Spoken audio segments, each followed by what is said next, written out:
Hi, thank you for joining me on Wilderness with Monty.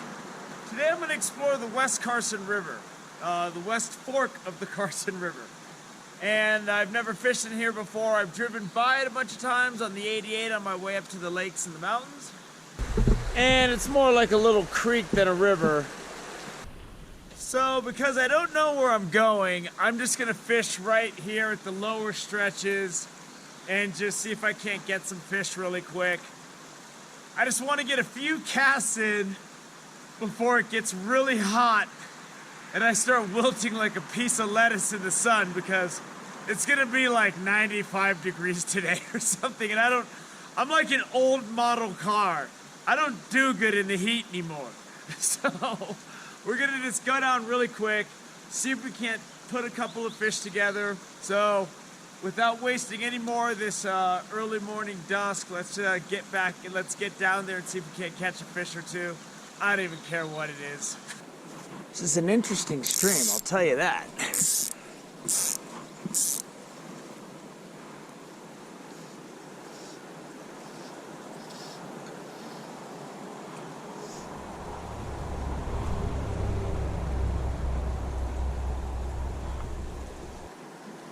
There's one. It's a little wild guy. So I need to get down to the water to get this guy so I can get my hands wet. I don't want to touch him with my dry hands. So I made it down to the water to get this little guy, but he's a nice little wild trout, little wild rainbow. Get him back in there. There he goes. And that's the problem with hooking a fish high up above the water like that. When you get them, you got to figure out how to get down in order to get your hands wet. But I'll take that little fella. Back up top again. This is just a really nice looking hole, so I'm trying to drag my fly under this rock. There we go. Oh. They're hitting still. This spot's got to have several fish in it.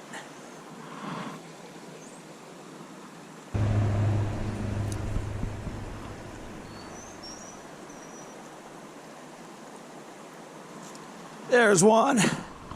There he goes. Whoa! Alrighty. It's another little guy, so we're gonna have to figure this out. We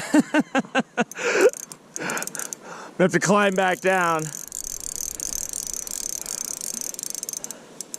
And it's another little wild rainbow.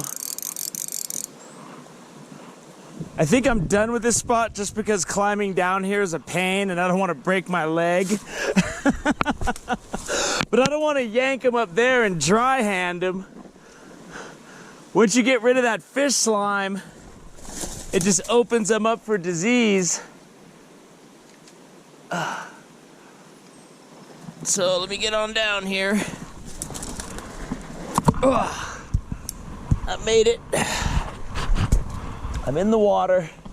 That's good. Okay, let's get this guy over here.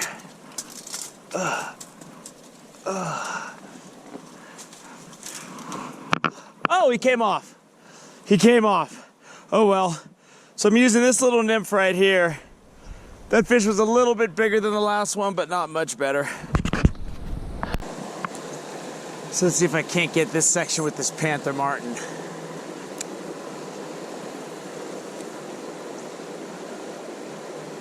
There we go. There we go. There we go. It's gonna be taking what I can get today. But if you can flip this little guy up to the head of a pool like this, and what I do a lot is I bounce it off the rocks. So if there's a rock at the head of the pool, sometimes I'll bounce it right off of there, and that'll work like a charm. But when you're taking apart a little stream like this with a spinner, you gotta be accurate. Here we go. There we go. Whoa, that's a better fish. That's a better fish. That's a better fish. That's a better fish. Oh, he's jumping. He's having a good time out there today. Woo! There he is. Nice little rainbow. Get it back out there. So I switched to a little bit larger of a fly, this little beadhead here, and I got that guy right around that corner in that faster water. You know, these streams probably don't have tons of big fish. I mean, it could. This stream could have giant fish. I have no idea. I fished it for 20 minutes. Let's see if we can't get something else.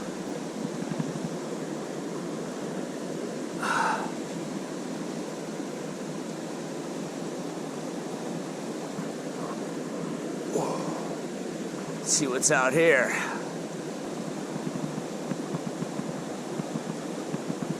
Oh, there we go. There we go. He was out there lurking. Whoa! His fish are nice. Jumping. That was good stuff. This is a good pull. Let's see what we got here. So far, they're all rainbows. But look at the beautiful colors on this guy. Nice little fish. You know, not huge, but I love catching fish like this on a fly rod. I don't use a strike indicator, so you just really got to watch your line, you know? Really got to just pay attention to what's going on. And if you see anything suspicious, that's always my saying. Anything suspicious, you just set the hook.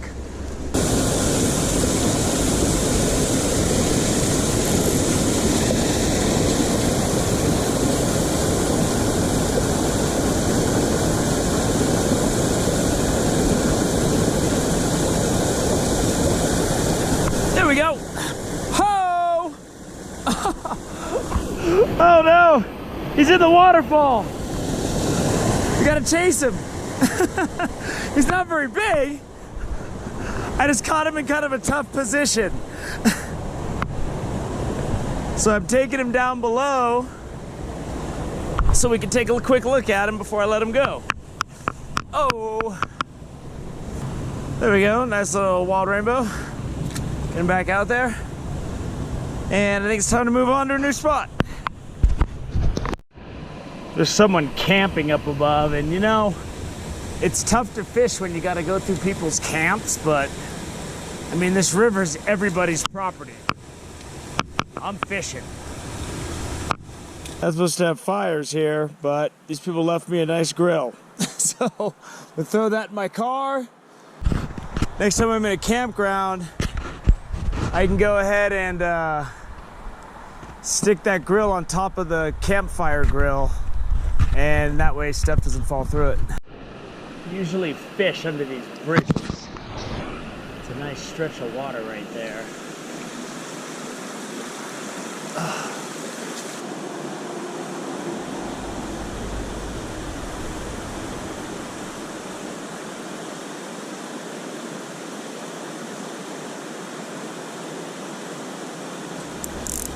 There we go. Oh, ho.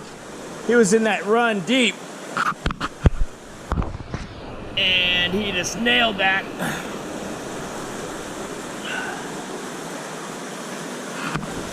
And I'm under this bridge, and there's always good fish under a bridge. Whoa, he came off good. I didn't want to touch him. He was good size, though. He was probably one of the better fish of the day. Let's see if we can get another one. So it's getting warm, and I'm just getting those little wild fish, and they're fun to catch. I just ran into a couple of guys that fish here a lot, and they said the creek or river is really low for this time of year, and they said they usually plant it, but he didn't think they planted it this year. I'd rather catch those little rainbows than fish that were just thrown in from the fish hatchery myself, because I love catching those fish on my fly rod. And my leader is only about 4 feet long because the target zones are so small, and it's easier for me to control my cast when I have a short leader. This is my first exploration of the West Carson River, but probably done fishing for the day. I'm really tired. I got up at 3:30 in the morning. So, but it's getting hot, and it's time to get into some air conditioning.